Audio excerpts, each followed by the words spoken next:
কোনো সন্তান যদি মা বাপের কবরের কাছে যাইয়া 3 বার সূরা ইখলাস পড়ে, 3 বার, এই 3 বার সূরা ইখলাসের সওয়াবের বরকতে কমপক্ষে 40 দিন মাতা পিতার কবর আযাব বন্ধ হইয়া থাকে।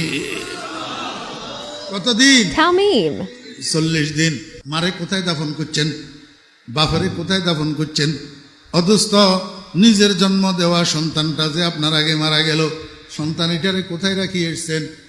প্রতি সপ্তাহে প্রতিদিন না পারলে অন্তত শুক্রবারে কবরস্থানে যাবেন, যাইয়া সর্বপ্রথম কবর জিয়ারতের দোয়া পড়বেন না, প্রথমে কিছুক্ষণ কবরের দিকে তাকাই থাকবেন, তাকাই নিজের মনের তশকিল করবেন, ও মন, আজকে তোর আব্বা, তোর মা, তোর ভাই, তোর বন্ধু, তোর ছেলে, তোর বিবি আজকে এই 3.5 হাত মাটির নিচে শুয়া রয়েছে।